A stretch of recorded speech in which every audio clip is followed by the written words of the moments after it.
भौतिक रसायन की इस कक्षा में सभी बच्चों का एक बार फिर स्वागत करते हैं हम इस ये उम्मीद करते हैं, ये आशा करते हैं कि आप लोगों को ये सब चीज़ बहुत अच्छे से समझ में आ रही हैं और आप इसको वीडियोस को देख करके, पढ़ करके, सुन के और अपनी टेक्स्ट बुक में समझ करके इसका लाभ अवश्य उठा रहे होंगे। और नितांत आवश्यक भी है लाभ उठाना जिस तरह की परिस्थितियां बनी हैं। तो इसीलिए हम इसको क्रम को जारी रखते हुए एक और वीडियो हम बनाते हैं। आज वीडियो के द्वारा पढ़ाई करते हैं। तो आज हम देखो बच्चों, पिछले वाले वीडियो में हम लोगों ने हीट कैपेसिटी यानी कि ऊष्माधारिता के बारे में पढ़ा था। हमने ये कहा था कि किसी भी तंत्र या निकाय के ताप को 1 डिग्री सेल्सियस बढ़ाने के लिए आवश्यक ऊष्मा की मात्रा ऊष्माधारिता कहलाती है। हमने उसमें ये भी कहा था कि यदि 1 ग्राम युक्त कोई सिस्टम हो, पदार्थ भरा हुआ हो सिस्टम में, तंत्र में, तो 1 ग्राम पदार्थ के ताप को 1 डिग्री सेल्सियस बढ़ाने के लिए आवश्यक ऊष्मा की मात्रा विशिष्ट ऊष्मा कहलाती है। हमने बताया था, स्मॉल सी से रिप्रेजेंट किया था उसको, और आपने देखा था कि Q/T2 - T1 किया था अपन ने। Q/m × T2 - T1 था। m चूंकि 1 ग्राम था तो Q/1 × T2 - T1 ये होगी स्पेसिफिक हीट। हमने ये भी कहा था, ये भी पढ़ा था कि 1 मोल पदार्थ के ताप को 1 डिग्री सेल्सियस बढ़ाने के लिए आवश्यक ऊष्मा की मात्रा जो है वो मोलर ऊष्माधारिता कहलाती है। ठीक है, तो ये सारी परिभाषाएं पढ़ी। उसके बाद में हमने ये पढ़ा कि ऊष्माधारिताएं कैसे कैसे होती है, कितने प्रकार की होती है। तो हमने ये देखा कि ऊष्माधारिता जो है वो 2 प्रकार की होती है। 2 प्रकार की थी, इसलिए कि ये बताना ये आवश्यक है कि किस प्रोसेस के द्वारा ताप को 1 डिग्री सेल्सियस बढ़ाया जा रहा है। क्या स्थिर आयतन पे प्रोसेस हो रहा है या स्थिर दाब पे? तो जिस प्रकार से प्रोसेस हो रहा है उसके आधार पर 2 प्रकार की हो गई। एक प्रक्रम होता है स्थिर आयतन पर और दूसरा होता है स्थिर दाब पर। तो स्थिर आयतन पर जो ऊष्माधारिता है उसको CV कहते हैं और स्थिर दाब पर जो ऊष्माधारिता होती है उसको हम CP बोलते हैं। ये जो दोनों ऊष्माधारिताएं आई, स्थिर दाब और स्थिर आयतन पर, आज हम इन्हीं दोनों ऊष्माधारिताओं के मध्य में संबंध के बारे में अध्ययन करेंगे।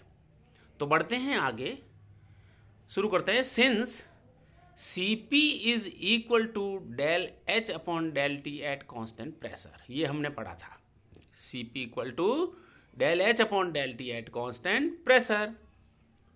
परंतु हम ये भी जानते हैं कि ये जो H है, H जिसको कि एंथैल्पी कहते हैं, ये H, ये वाला, ये ऊपर दिखाया जाओ, ये H जो है E+PV के बराबर होता है। ये जब H = E+PV तो क्या हो गया? Since Cp = del H/del T at constant pressure, but चूंकि H = E+PV तो अब Cp की वैल्यू ये इस प्रकार से लिखी जा सकती है। तो Cp = del T, इसको कॉमन ले लिया, इंटू H की जगह वैल्यू लग दी E+PV, और कहाँ हैं ये? कांस्टेंट प्रेशर पे हैं।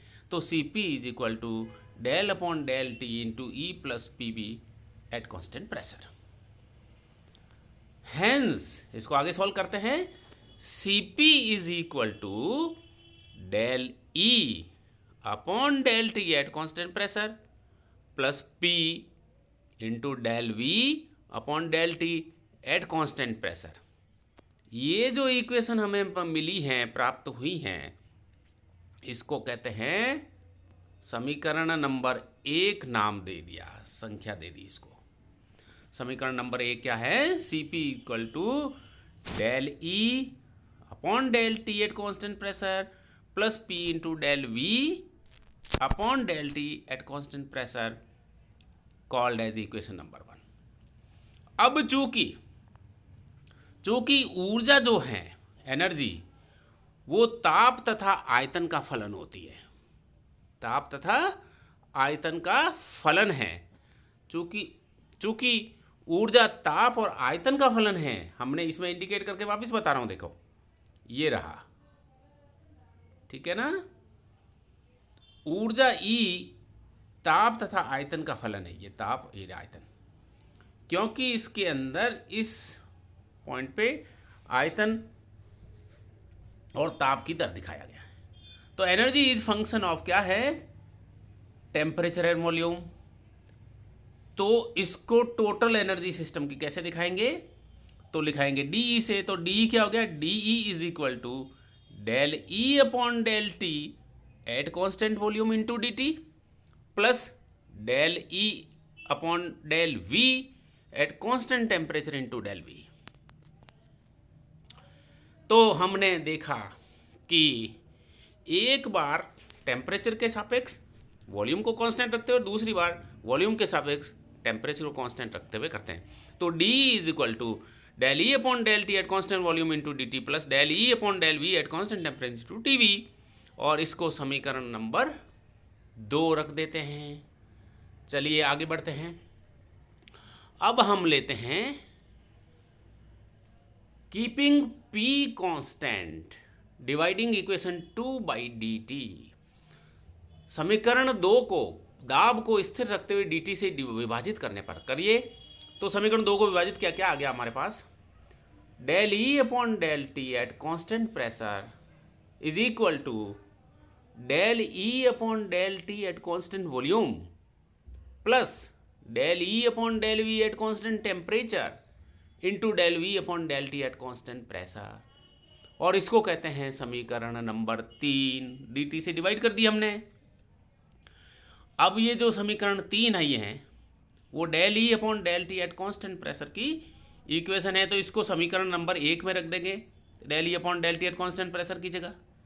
तो substituting the value of del E upon del T at constant pressure from equation 3 into 1, then we get समीकरण 1 में समीकरण 3 से del E upon del T at constant pressure का मान रखने पर रखो कैसे आता है, तो Cp इज इक्वल टू, समीकरण 1 में क्या है, Cp is equal to del E upon del T at constant volume plus del E upon del V at constant temperature into del V upon del T at constant pressure plus P into del V upon del T at constant pressure.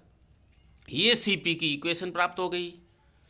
Therefore इसको और कर दे solve, तो Cp is equal to, चूंकि del E upon del T at constant volume जो है इसका is equal to के राइट हैंड साइड का जो पहला पद है उसकी बात कर रहे हैं, del E upon del T at constant volume वो CV कहलाती है, इट इज कॉल्ड CV। ताप के स्थिर आयतन पर ताप के साथ आयतन में ऊर्जा में परिवर्तन की दर जो है CV कहलाती है।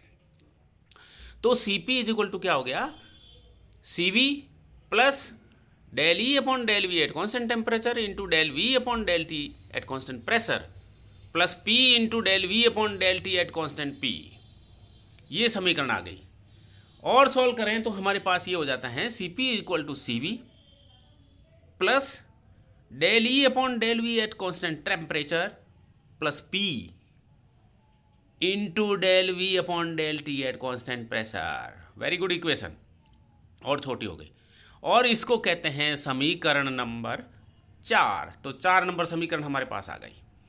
नाउ अब हम देखते हैं for an ideal gas PV equal to RT। आदर्श गैस के लिए आदर्श गैस समीकरण होता है PV इक्वल टू RT। तो डिफरेंशियल फॉर्म में इसको गैस समीकरण को कैसे लिखेंगे, PdV plus VdP is equal to RdT। But at constant pressure dP is equal to 0। स्थिर दाब पर dP क्या होता है, 0 होता है, dP इक्वल टू 0। तो समीकरण गैस समीकरण क्या बन गई, PdV is equal to RdT। अतः hence R is equal to हो गया P into del V upon del T at constant pressure. R is equal to P into del V upon del T at constant pressure, और ये हो गई समीकरण number 5। और अंतिम रूप से हम देखते हैं तो देखें दूसरी बात, change in energy with volume at constant temperature is always zero. Change in energy with volume at constant temperature is always zero. स्थिर ताप पर आयतन के साथ ऊर्जा में परिवर्तन की दर है वो सदैव शून्य होती है। स्थिर ताप पर आयतन के साथ ऊर्जा में परिवर्तन की दर सदैव शून्य होती है, जीरो होती है। Therefore del E upon del V at constant temperature is equal to zero. स्थिर ताप पर आयतन के साथ ऊर्जा में परिवर्तन की दर यानी कि del E upon del V at constant temperature is equal to zero. इसको कह देते हैं समीकरण नंबर 6। अब समीकरण 5 तथा 6 के मान को हम समीकरण नंबर 4 में रखें, तो समीकरण 5 और 6 के मान को समीकरण 4 में रखने पर, so substituting the values of equation 5 and 6 into equation 4, समीकरण 4 में रखते हैं।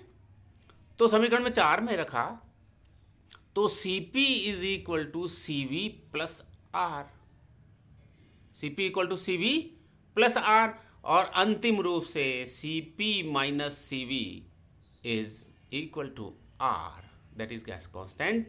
और यही एक वो समीकरण है जो Cp तथा CV के मध्य संबंध को दर्शाती हैं, यानी कि स्थिर दाब पर ऊष्माधारिता तथा स्थिर आयतन पर ऊष्माधारिता की संबंध की समीकरण कहलाती है। और यही हमको प्रूव करना था, डिराइव करना था। So thank you.